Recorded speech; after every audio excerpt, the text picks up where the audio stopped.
Hola, saludos desde España. La humanidad se enfrenta a un enorme desafío. La crisis del COVID-19 tiene un impacto en todas las dimensiones de nuestras vidas, pero está afectando muy severamente a la vida cultural de nuestras comunidades. Las consecuencias de la pandemia están llamando la atención sobre la necesidad de crear una relación diferente entre cultura, comunidades, profesionales y economía.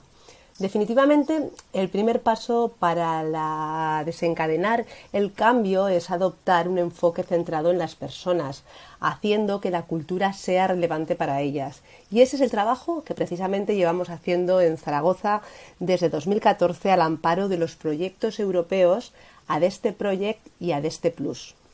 Hoy voy a hablarles sobre cómo el plan de desarrollo de audiencias que impulsamos en mi ciudad desde el año 2014 y estos proyectos europeos de cooperación europea han permitido cambiar la forma de trabajar en nuestra organización y también han transformado la cultura en mi ciudad.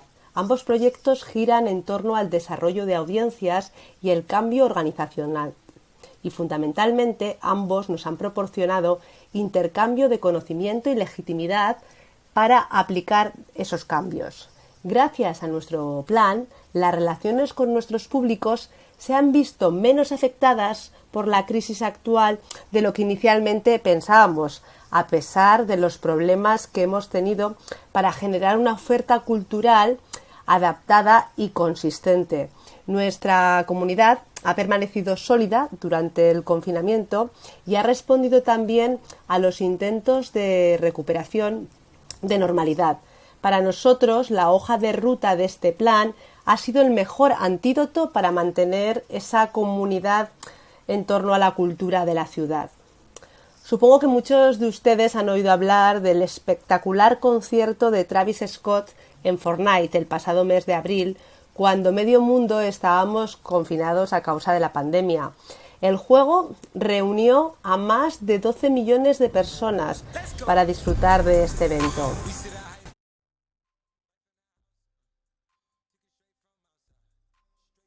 Un meteorito toca tierra y se convierte en un altavoz gigante que expulsa al artista y que comienza a cantar.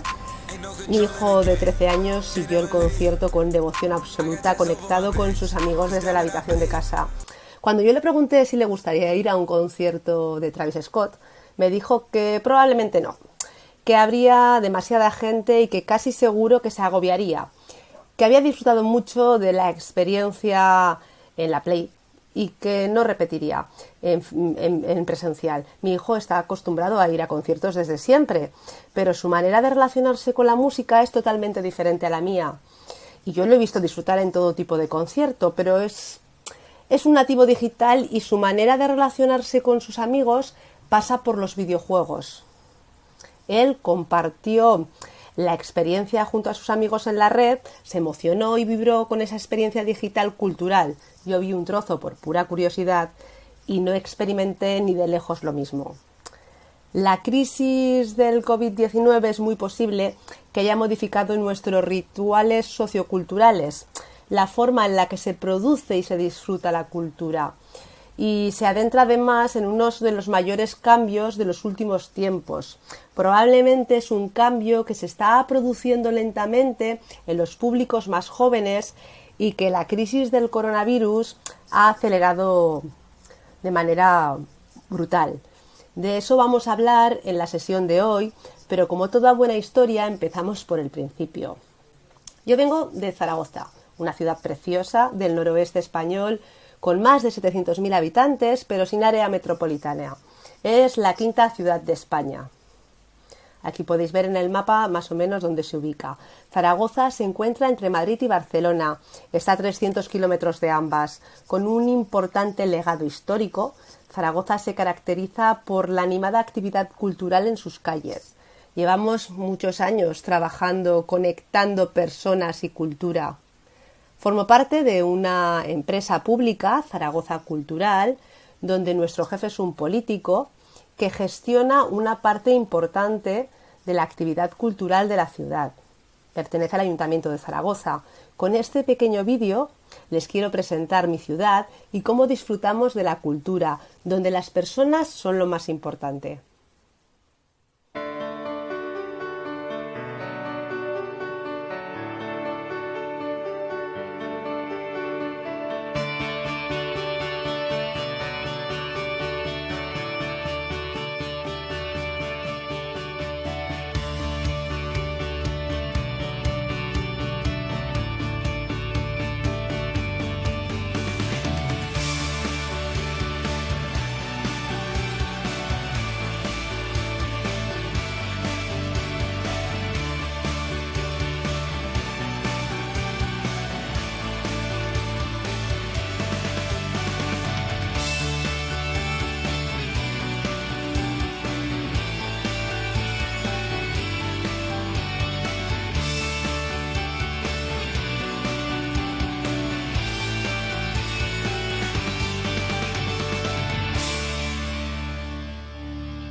Hasta 2014, Zaragoza Cultural usaba la programación cultural en la vía pública para conectar con sus públicos, más allá de las herramientas de comunicación convencionales. Esto supuso un avance sobre las estrategias de marketing transaccional centradas en el producto.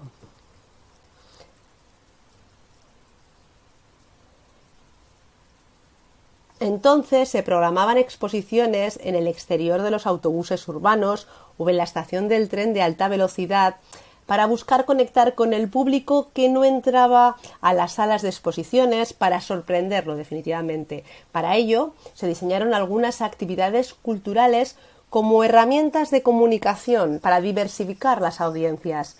En esta época, la organización no disponía de datos de sus públicos más allá del número de asistentes, pequeñas encuestas con poca metodología y estudios. Cuando una actividad no funcionaba, la culpa siempre era de comunicación, porque habíamos comunicado mal o porque la campaña que habíamos diseñado no era suficiente. No existían entonces procesos de evaluación real. Nadie analizaba si el día, la hora o el propio espectáculo era adecuado para el público al que nos dirigíamos. En este contexto, Zaragoza Cultural absorbió el Auditorio de Zaragoza, un equipamiento cultural de primer nivel, por el que han pasado las principales orquestas y pianistas de la música clásica del mundo, muy bien reconocido, así como muchos artistas nacionales e internacionales, y con unas características únicas, pero estaba en quiebra técnica debido a la crisis económica, a la caída de ingresos y a la caída de espectadores. Entonces no había renovación de públicos.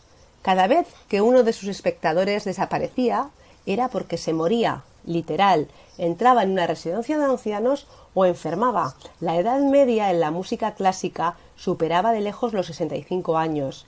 El auditorio disfrutaba de un gran prestigio, pero estaba totalmente centrado en el escenario y había olvidado a su público, que durante los últimos 20 años sí que había respondido con creces y estaba muy fidelizado.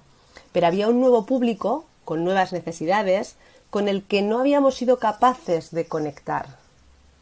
Ante la necesidad de relanzar el auditorio, se comienza entonces a desarrollar una estrategia digital que profundiza en el marketing relacional y que pone el foco en la audiencia.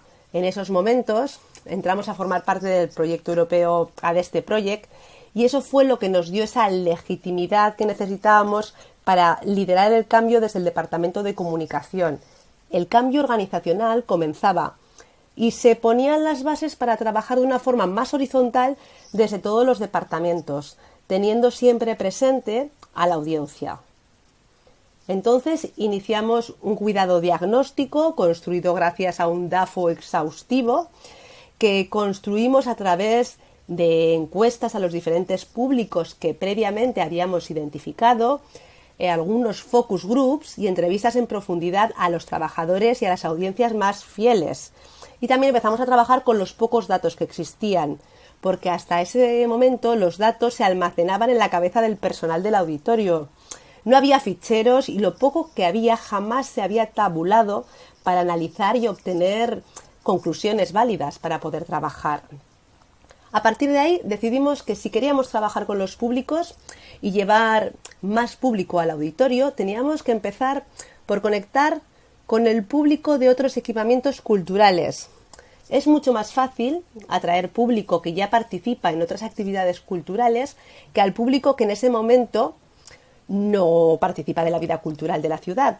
Así decidimos que desde el ayuntamiento íbamos a liderar un proceso de transformación para crear un plan de desarrollo de audiencias para toda la ciudad, de una manera coordinada entre los diferentes equipamientos que se gestionaban desde el ayuntamiento. El desarrollo de audiencias es el proceso estratégico, dinámico e interactivo para hacer accesible la cultura.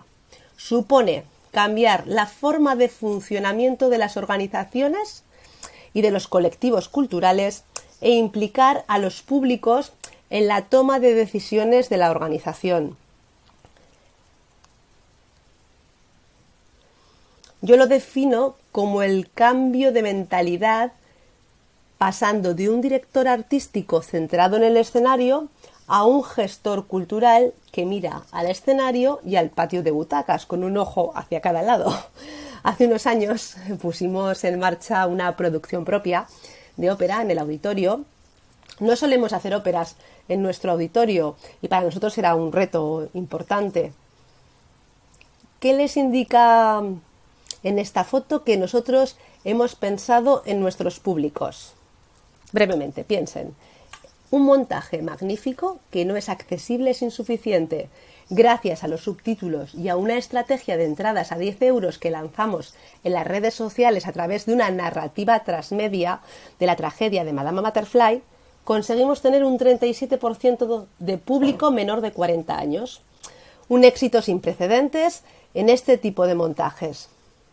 Pero esta manera de trabajar en el auditorio, que resultó ser muy exitosa rápidamente, nos llevó a comenzar a trabajar con otros equipamientos y programas de la ciudad, museos, teatros. Progresivamente hemos ido adaptando esta forma de trabajar con la audiencia con otras entidades culturales pertenecientes al ayuntamiento o con las que colaboramos habitualmente.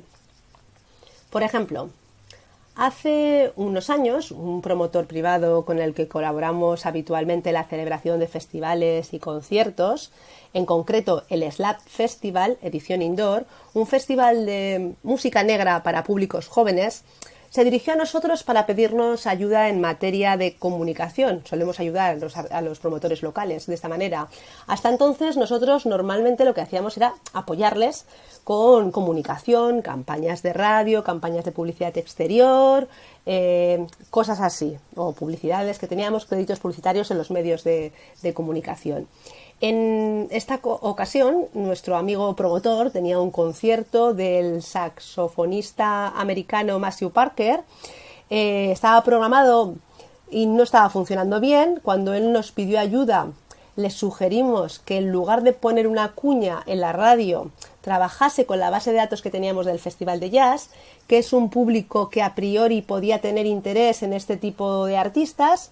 Tras analizar los datos, decidimos mandar una newsletter, un boletín muy trabajado, explicando que Matthew Parker iba a actuar en Zaragoza, en un lugar diferente al que habitualmente tienen lugar los conciertos de jazz, pero poniendo todo el acento en su figura y en las características del target al que nos dirigíamos.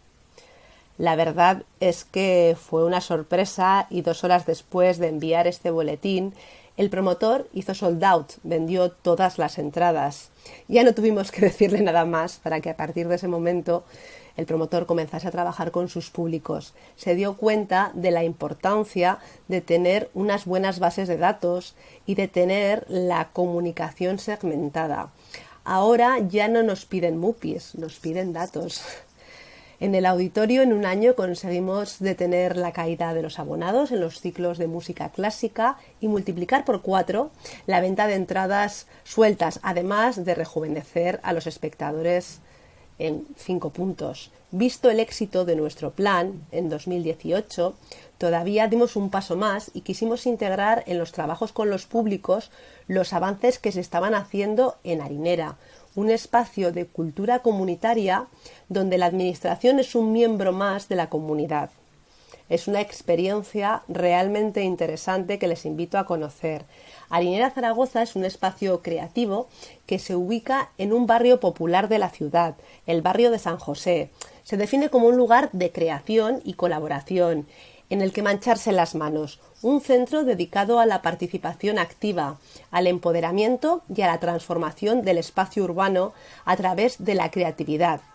Harinera Zaragoza es el resultado de un proceso participativo que se llevó a cabo con el barrio, con todos los vecinos, los agentes culturales, y lo que quería era destinar una vieja fábrica abandonada en un espacio cultural y creativo. Pero, ¿qué tiene de especial? Las decisiones se toman entre todos en Harinera. ¿Qué actividades se van a realizar? ¿Cómo se gestionan los diferentes talleres y espacios? ¿Cuáles son sus objetivos?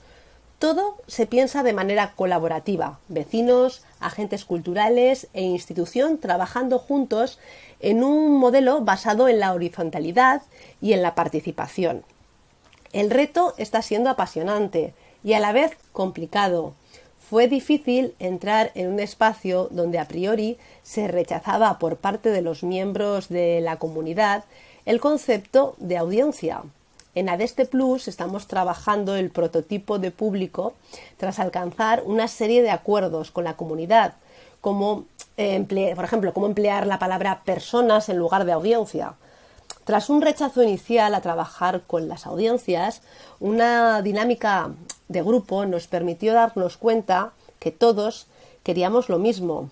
En 10 años imaginábamos Harinera como un espacio con más público, más diverso, con mayor compromiso con la organización, alcanzando a todos esos públicos nicho que eran nuestro objetivo y que no conseguíamos involucrar de una manera decidida, como por ejemplo las personas migrantes.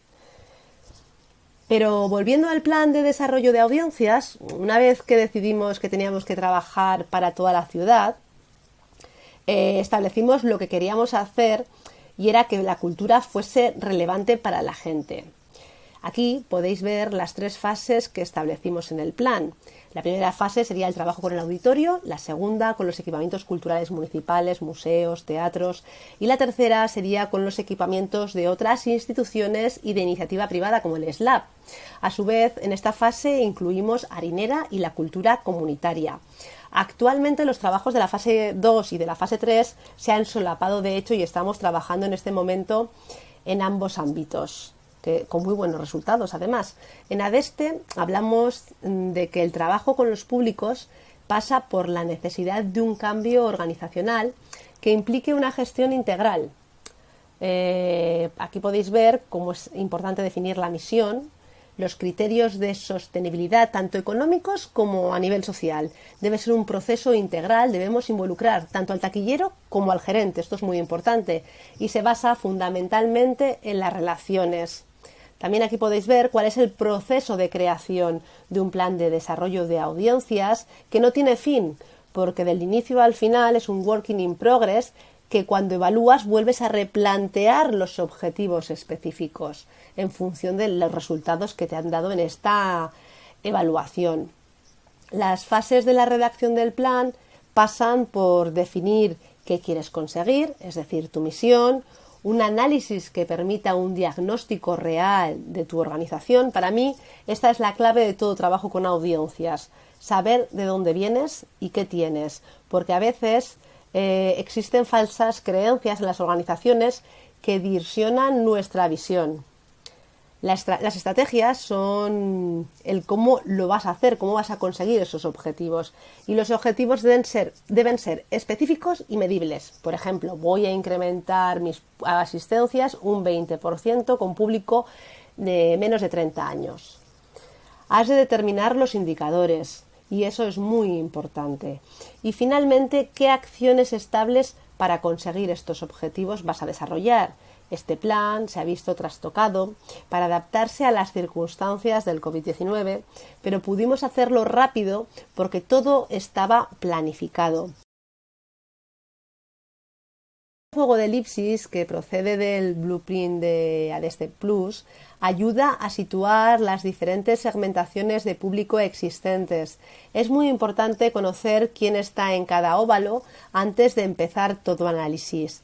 Este debe ser un proceso participativo e involucrar a la mayor parte de miembros de la organización, o como mínimo representantes de cada uno de los departamentos: programación, atención al público, comunicación, producción, personal de sala. Es una importante consideración a tener en cuenta. Una de las cosas que hemos aprendido en Adeste Plus es que hacer un prototipo real de la persona que pertenece al segmento real con el que queremos trabajar, que queremos alcanzar, hace las cosas más fáciles. Por ejemplo, en el análisis de Harinera establecimos 2 personas, Fátima y Alex. Fátima era una mujer migrante y madre con 2 hijos pequeños, y Alex un joven estudiante de 16 años que se mueve por la ciudad en bici y estudia en el instituto. Pensar acciones para personas reales hace todo el proceso del trabajo con audiencias más sencillos. A partir de la matriz de Ansoff establecemos dónde queremos poner el foco para establecer las estrategias. En el auditorio, al principio, establecimos estrategias de comunicación para rejuvenecer nuestras audiencias. En este caso, desarrollamos nuevas audiencias para la programación actual. Esto lo hicimos a partir de nuevos canales de comunicación en redes sociales e Internet, con una comunicación más fresca, accesible y menos elitista. La segmentación de públicos la hemos hecho por disciplinas: música, literatura, artes escénicas, danza, infantil, y por equipamientos: auditorio, teatro principal, las armas. Es importante ver cuál es el secreto mejor guardado, que es nuestro plan, y es nuestra hoja de ruta que ahora más que nunca se ha vuelto más importante. Nuestro objetivo es hacer accesible la cultura ya existente desde siempre, como el auditorio, con políticas de democratización cultural, intentando derribar las barreras de acceso, pero a su vez tratar de involucrar al público en la co-creación de la cultura con políticas de participación que permiten hacer la cultura más democrática. Los derechos culturales de las personas migrantes que se reúnen para bailar en uno de los parques de la ciudad son tan válidos y deben ser respetados como quienes quieren escuchar la séptima de Sostakovich en el Auditorio de Zaragoza. Veis también aquí los objetivos específicos, que tienen que ser concretos. Ahí damos una serie de objetivos, es la base del auditorio: conseguir más recencia, que la gente venga más veces, lograr más satisfacción, serían algunos de ellos, a partir de los ratios que tenemos del análisis. Y después están las herramientas sobre las que hablaremos después con más detalle. 4 son nuestras estrategias: la digital, la creación de comunidad y engagement, la mejora de la experiencia y el trabajo con los datos. En la parte inferior de la diapositiva podéis ver los públicos identificados durante el análisis: el habitual, el ocasional, el primerizo, la comunidad en general, que son las personas que son público de otros equipamientos culturales, pero no del auditorio, por ejemplo, los iniciadores, el público familiar, los propios creadores. Me gustaría destacar el estudio de la Magic of Music Initiative, que identificaba a 2 tipos de públicos en la música clásica que incorporamos al plan, que son los iniciadores y los respondedores. Los iniciadores, el 18% del público adulto culturalmente activo, son los organizadores de los eventos para sus círculos cercanos, son los verdaderos prescriptores. Este término se utiliza mucho en Internet, y por este motivo se iniciaron una serie de medidas para identificarlos: personas que suelen comprar un gran número de entradas, o personas conocidas entre nuestro personal que animan a sus amigos a acudir al auditorio o a otro equipamiento. La estrategia de comunicación segmentada que trabajamos está teniendo en cuenta este sector de público. Son muy pocos, pero son muy valiosos. Esto mismo se está aplicando en el plan social media, donde identificamos a esos iniciadores virtuales, que son los que nos ayudan a compartir contenidos en la red y que en muchas ocasiones lo dotan de credibilidad, y pues dicen que el concierto ha sido maravilloso, o prescriben a otros internautas. Como podéis observar, las herramientas que estamos utilizando se interrelacionan con las estrategias que utilizamos para conseguir nuestros objetivos. No hemos inventado nada y son cosas utilizadas habitualmente. Por ejemplo, el uso de un sistema de gestión, el Tecnedata, que desde el 2016 es un Business Intelligence System y nos permitió conocer cuáles eran los usuarios más valiosos, cuáles eran los hábitos de compra de la audiencia o dónde viven estas audiencias, los códigos postales, así como segmentar la comunicación y las promociones en función de las tipologías de público a la que pertenece cada uno de los espectadores, definidas además previamente en el plan, aspectos que completaron la información que nos proporcionan las diferentes encuestas online y offline y los focus groups con el personal del auditorio que recogen ese feedback de nuestra audiencia. Porque nuestro personal de sala siempre es el mismo durante toda la temporada, por ejemplo, de los conciertos de música clásica. Y eso nos permite crear una estrecha relación de confianza con nuestro público, sobre todo con los abonados. Esta para mí es una de las fuentes de información más valiosas de las que disponemos actualmente, por ejemplo, en el Auditorio de Zaragoza. Todo trabajo de interacción con los ciudadanos ha servido para atender las demandas del público, algo tan sencillo como modificar la hora de inicio de los conciertos de música clásica. Fue muy repetido en las encuestas que hicimos y por el personal de sala en los focus groups. Desde el principio los conciertos empezaban a las 8:15 de la tarde porque eso obedecía a que entonces los comercios, las tiendas cerraban a las 8. Ahora en las encuestas el público solicitaba adelantar un cuarto de hora esos conciertos para compatibilizar la salida con la oferta de transporte público en la ciudad y llegar a coger el tranvía. Esta medida, que se implantó en otoño del 2016, si no recuerdo mal, fue recogida de manera excelente por el público e incrementó 27 puntos el índice de satisfacción de nuestro público en las encuestas. Un claro ejemplo de cómo han cambiado las cosas durante este tiempo ha sido el director artístico del Auditorio de Zaragoza, un famoso y prestigioso profesional de la música, músico también, muy acostumbrado a centrar la programación en el producto, en la actividad cultural y amplio conocedor de orquestas y músicos, pero que en un principio mostró recelos al plan. Aunque hoy se ha convertido en un aliado tanto programando como planeando estrategias de mejora de la experiencia de los espectadores. Miguel Ángel Tapia hoy es un influencer que explica previamente en pequeños vídeos al público del auditorio los conciertos, los contextualiza, cuenta anécdotas acerca de las orquestas y los músicos. El público agradece mucho esta tarea y ha contribuido notablemente a mejorar la experiencia de los usuarios, ampliando ese arco de experiencia de disfrute de la actividad cultural. Toda esta maquinaria se articula a través del envío de boletines previos al concierto, con notas al programa y comentarios del director artístico, así como listas musicales en la red con las piezas de los conciertos y los nuevos boletines con vídeos acerca de los espectáculos que se van a ver. Todo ello también en el nivel de profundización que desea recibir cada segmento de público del auditorio. No es lo mismo para un público primerizo que para un abonado. El éxito del auditorio ha sido la mejor campaña para extender el plan de desarrollo de audiencia al resto de servicios municipales y para involucrar también al sector privado. Pero el plan no es suficiente si no logras llegar a ser relevante para tus públicos. Por eso, dentro de la estrategia digital, desarrollamos una estrategia de contenido. Y veréis la trascendencia que tiene dentro del plan de desarrollo de audiencias. Hace unos años, en un taxi en Barcelona, un taxista escuchaba la radio clásica, y escuchaba ópera. La escuchaba y se veía además que la disfrutaba. Mucha gente odia la ópera, me dijo. Eso es porque no la conoce, añadió. Me dijo que le encantaba y que su sueño era llevar a su mujer al Liceo. Le hablé de la nueva temporada y cómo me gustaría a mí repetir en la ópera. El señor sabía una barbaridad y conocía todas las óperas habidas y por haber.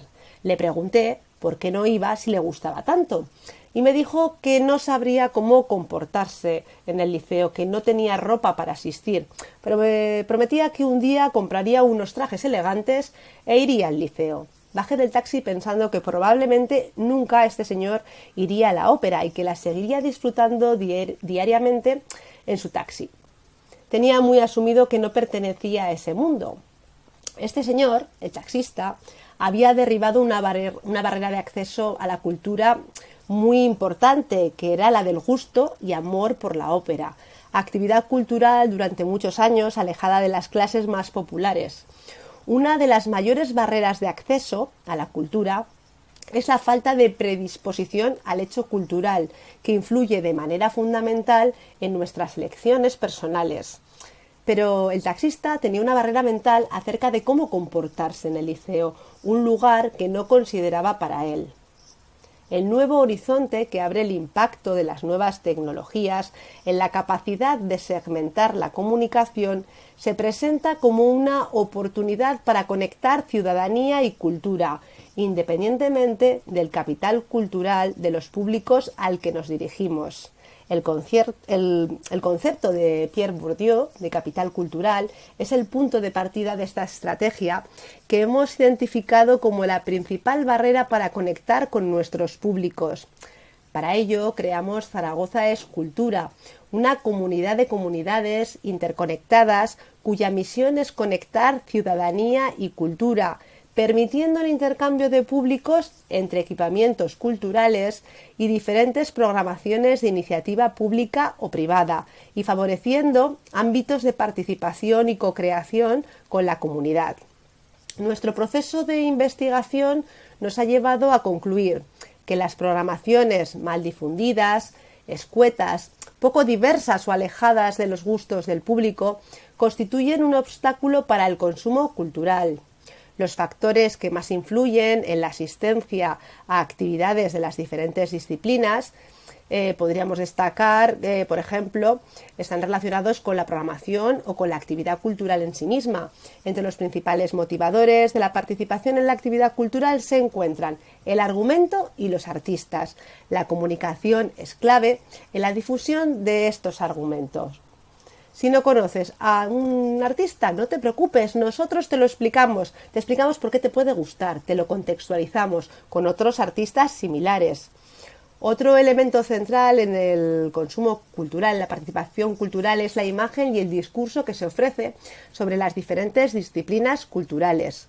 Si en el ámbito social se da la idea de que la participación cultural en una determinada disciplina supone un gasto elevado o requiere un esfuerzo de atención o concentración muy elevado, para ser entendido, nos encontramos ante un elemento que opera a modo de obstáculo para el acceso a la cultura.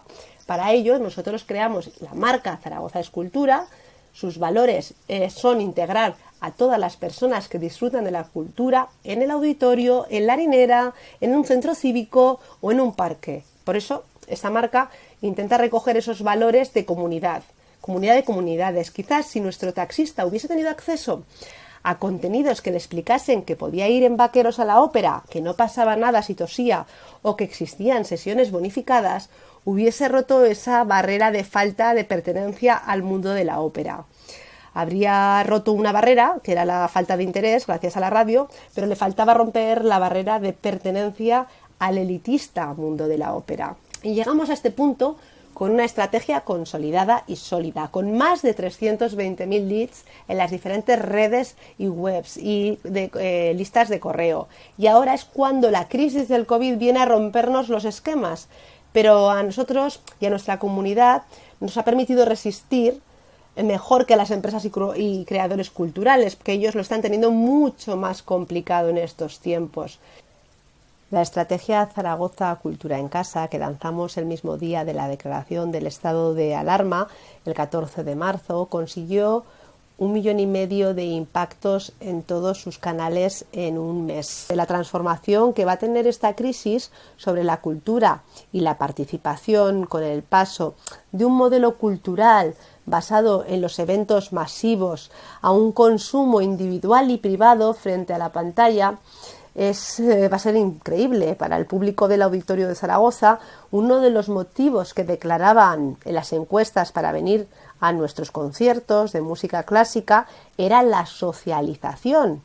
Pocos manifestaban venir solos. La asistencia a un acto social, pero con el confinamiento y con la nueva normalidad impuesta por las autoridades sanitarias, con gran distancia física, el acto de disfrutar de la cultura se ha vuelto más individual que nunca. Y ya no os cuento lo que es el disfrute de la actividad cultural en streaming. En Europa hay voces que reivindican el concepto de cultura íntima, como Goran Tronca hace poco nos lo contaba en Adeste, existe una necesidad directa de que los profesionales de las artes y la cultura piensen más allá de las instituciones y piensen en espacios íntimos para la vida comunitaria.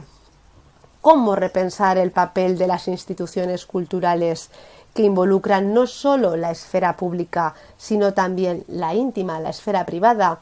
La idea de cultura íntima tiene un enorme potencial para el desarrollo de nuevas conexiones con las comunidades, pero todavía tenemos un sistema cultural que se basa en la idea de las industrias culturales.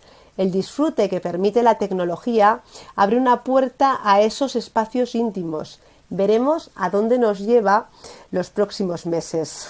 Bajo mi punto de vista, las perspectivas de la cultura íntima y pública no son opuestas, sino complementarias, y la tecnología permite el acceso en la esfera privada, pero también permite una socialización del disfrute de la actividad cultural a través de las redes.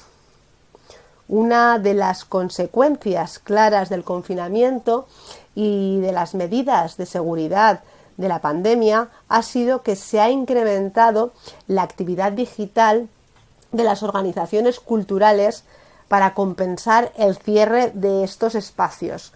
Pero nos preguntamos qué influencia deben tener las redes sociales, que es una manera de conectar con el público más directa y evidentemente más barata, con las estrategias globales de las propias organizaciones. La duda es si este cambio ha venido para quedarse o realmente es algo pasajero que simplemente ha tenido lugar durante esa eclosión dinámica que se ha producido en Internet en las organizaciones culturales durante la pandemia. Lo cierto es que ha habido más actividades digitales que podemos denominar estas actividades como menos publicitarias y más educativas y divulgativas. Además, en general, ha sido más variada y, por tanto, probablemente más planificada. En los próximos meses veremos si este cambio ha venido para quedarse o simplemente ha sido un espejismo como consecuencia de la pandemia. En Zaragoza, la estrategia digital ya la teníamos planificada, como habéis visto, y formaba parte del plan que tenemos para gestionar nuestra relación con los públicos en la esfera local. Simplemente la hemos adaptado a las nuevas circunstancias. El concierto de Travis Scott que veíamos al principio no es el único gran evento con repercusión durante el confinamiento. La primera oferta gratuita de la Nightly Opera and Streams de Carmen del Metropolitan Opera colapsó el sitio web debido a la demanda sin precedentes. Las retransmisiones atrajeron casi 8 millones de espectadores en todo el mundo. Un hecho sin precedentes. La Sinfónica de Seattle, por ejemplo, también transmitió la primera sinfonía de Mahler en 2 noches con 132.000 espectadores que se conectaron en comparación de las 4.800 personas que habían comprado las entradas para cada uno de los 3 conciertos en vivo que había previstos. ¿Qué explica estos datos? Es una pregunta que se hace Jepson en este artículo que podéis ver de Wall Street Journal, El poder imparable de la música, que también os recomiendo.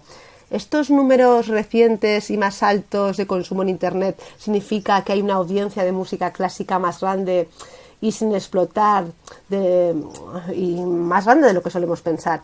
¿O la respuesta entusiasta de estos webcasts clásicos simplemente refleja la oportunidad de escuchar conciertos gratuitos en la privacidad de nuestros hogares, sin los problemas típicos habituales de programación, de las molestias del transporte público, de los gastos totales involucrados en estos conciertos? No podemos estar seguros de las respuestas, pero una cosa está clara. La música durante el confinamiento consiguió atraer a más personas en este momento que la mayoría de las otras formas de arte o de cultura. En nuestro caso, los conciertos emitidos por el Auditorio de Zaragoza en falso directo, porque eran de archivo, a través de nuestro canal de YouTube, tuvieron un éxito sin precedente y llegaron a doblar el aforo máximo de la sala donde se suelen celebrar estos conciertos, que es de unos 1.900 espectadores. Os recomiendo también encarecidamente la serie de artículos del profesor Lluís Bonet publicados en su blog acerca de la pandemia. En ellos se analizan los cambios en los hábitos de consumo cultural que ha provocado el confinamiento y la pandemia, así como también sus consecuencias futuras y también en los ámbitos del aprendizaje, la comunicación y la creación. Son unos artículos de verdad muy interesantes y que hacen una reflexión muy profunda sobre la crisis actual. Bonet destaca cómo durante el confinamiento mucha gente ha estado consumiendo grandes cantidades de productos culturales, gratuitos y digitales en la mayoría de los casos, pero no solo, ya que muchos productores han abierto sus plataformas de contenidos y se disponía de más tiempo para leer, escuchar, ver y compartir todo tipo de manifestaciones culturales. Lo cierto es que podéis ver en esta gráfica, que se recoge en el blog de Lluís Bonet, una encuesta realizada en los Estados Unidos y en el Reino Unido sobre la modificación del consumo cultural durante estos días de confinamiento. En todas las generaciones se da un incremento del consumo cultural, en particular de la música, pero es entre los más jóvenes, la generación Z, de entre 16 y 23 años, donde es más intenso, curiosamente. La cultura ha demostrado su gran capacidad para entretener, para formar, para cuestionarnos y para hacernos felices. Uno de los problemas con los agentes culturales y las organizaciones es que no disponemos presupuesto para reflexionar sobre estos cambios que se están produciendo y nos vemos abocados a tomar decisiones sin reflexionar acerca de lo que está pasando. La brecha digital es un nuevo problema que se revela como una barrera de acceso a la participación cultural. En la era post-COVID necesitamos encontrar el diálogo entre el público y las organizaciones culturales. Durante siglos la cultura ha sido la que un determinado sector de la población quería que fuese, europea, blanca y de media clase, pero esto está cambiando, afortunadamente, y la cultura es y debe ser cada vez más inclusiva, y la labor de la administración es identificar barreras de acceso y de participación. Es un eje fundamental de nuestro plan, como habéis visto. Estamos ahora ante un momento crucial y debemos ser capaces de sacar algo bueno de todo este desastre. En ADESTE concluimos en una de las sesiones que la innovación viene de la limitación. Hagámoslo posible entre todos ahora, en este momento. ¿Cómo hemos vuelto a la normalidad? Explicar realmente cómo hemos vuelto a la normalidad es muy complicado, porque instauramos un sistema de reserva de entradas a pesar de que el acceso era gratuito. Nuestro problema ha sido que un 30% de personas luego no acudían y se dejaban butacas vacías. Estábamos hablando de que teníamos un 33% de aforo. Evitábamos aglomeraciones, pero tuvimos que realizar importantes adaptaciones en los espacios, como en el auditorio o en los museos. Quiero que escuchéis ahora al responsable de producción del auditorio, Luis Merchán, acerca de cómo hemos incorporado esas medidas en el espacio donde se han celebrado los conciertos en el auditorio. Ha un poco demostrado la cultura y los espacios culturales a día de hoy no son focos de transmisión y por tanto, pero aun con todo hemos hecho un esfuerzo muy grande en, como se puede ver, hacer todo tipo de señalítica para que en todo el mundo tenga muy claro en cualquier momento cómo actuar. Al margen de ello, hemos reforzado el servicio de azafatas con unas directrices muy claras, donde las azafatas están todas ellas con conocimiento del COVID que tenemos y de nuestras fórmulas de intervención. Por tanto, creo que lo tenemos muy controlado en la medida que se puede tener controlado esto. Por otro lado, la vuelta a la cultura en Harinera era si cabe más complicada, ya que hemos definido ese espacio como un lugar donde mancharse las manos. Una vez finalizada la cuarentena obligatoria, los funcionarios públicos a cargo del recinto regresaron con el fin de adecuar el edificio a la nueva situación, pero afortunadamente lo conseguimos y pronto comprobamos que a pesar de las mascarillas, los guantes y todas las restricciones, todo estaba funcionando bien y las personas, la gente se estaba divirtiendo y estaban disfrutando de la cultura como en los viejos tiempos, y para nosotros esto es la mayor satisfacción. La nueva normalidad es una época incierta. El futuro de algunos de los residentes de Harinera y miembros de la comunidad es totalmente imprevisible por la situación que atraviesa el sector cultural en general. Los próximos meses yo creo que van a ser muy tensos, pero incluso en esas circunstancias complejas, Harinera Zaragoza y la cultura de la ciudad sigue funcionando.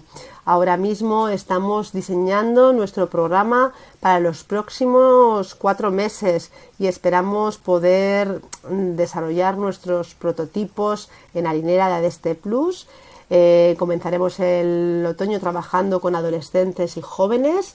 El compromiso de Harinera con la cultura como herramienta para el bienestar social es fuerte, y ahora más que nunca podemos contribuir a ayudar a las personas a desarrollar su propia cultura para disfrutar estando seguro. Como habéis podido ver, en Zaragoza la cultura resiste a pesar de ser la ciudad más azotada por el primer rebrote y a pesar de las dificultades que encuentran los agentes culturales para programar en espacios adaptados, a pesar de las estrictas medidas de seguridad que se han impuesto en los espectáculos y en los espacios culturales, o el cierre de las salas de música vinculadas al ocio nocturno o al miedo de programar en la vía pública, programar en la calle. El sector cultural está, a pesar de todo, en una situación dramática. Empresas y programas desaparecen. No hay estrategias coordinadas de apoyo al sector ni local, ni regional, ni nacional y, curiosamente, menos europeo. No hay una demanda clara por parte del sector cultural. Las redes europeas están llenas de webinars y de seminarios y debates encendidos de cómo plantar cara a la crisis, pero quienes hacen las políticas culturales no encuentran el camino, y esto es una situación muy seria.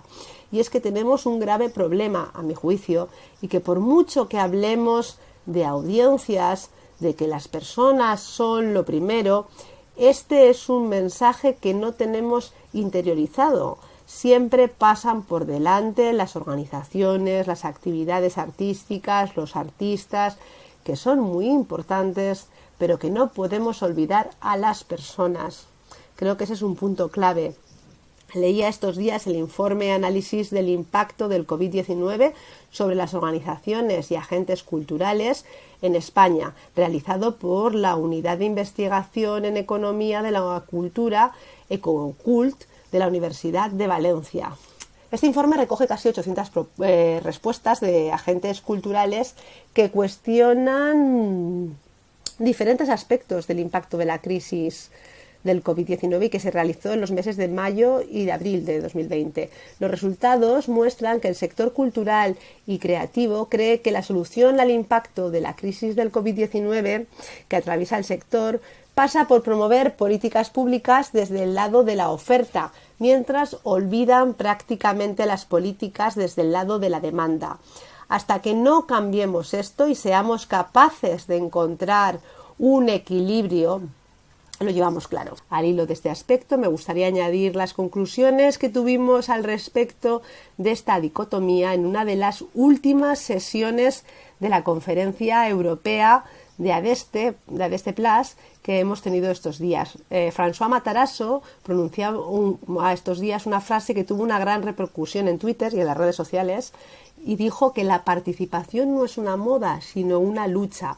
La participación en la cultura ha ganado porque se ha vuelto normal. En cuanto a la participación cultural, la pregunta ya no es si la gente debería participar, sino cómo. Las visiones conflictivas de la democratización de la cultura y la democracia cultural siguen siendo fundamentales para la política y la práctica, Por un lado, el modus operandi tradicional de las instituciones culturales se ha basado en la apropiación más que en el reconocimiento, mientras que, por otro lado, la perspectiva de la democracia cultural, fundada en valores como la inclusión, el compromiso social o la sostenibilidad o los cuidados, lleva a las organizaciones culturales a lo desconocido, a procesos donde nunca se sabe cuál será el resultado.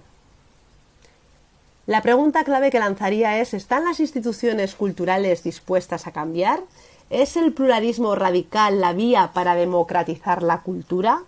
La tensión entre democratización cultural y democracia cultural refleja la reticencia institucional al cambio, pero traer cambios a las instituciones culturales es el objetivo de Adeste Plus. La crisis sanitaria no ha acabado. Vamos adaptando nuestro trabajo cada día. Las consecuencias que va a tener sobre el sector son ya dramáticas y se antojan fatales para muchos sectores y agentes culturales, muchos de ellos ya muy precarizados antes de la crisis. Mi conclusión es que la existencia de una comunidad sólida, con unas relaciones estables con nuestros públicos, nuestro trabajo con las audiencias que os he intentado mostrar, nos está permitiendo capear esta crisis con honestidad y desde las administraciones públicas de una manera muy honesta. Queda mucho trabajo por hacer, evidentemente, y falta mucha determinación y conocimiento de los políticos y de las personas que hacen las políticas culturales en todos los niveles, local, regional, nacional y europeos. Vienen tiempos muy duros, pero la cultura seguirá ahí y nuestra responsabilidad es asegurarnos que los ciudadanos puedan acceder y participar y puedan proponer esa cultura que nos hace libres. Muchas gracias.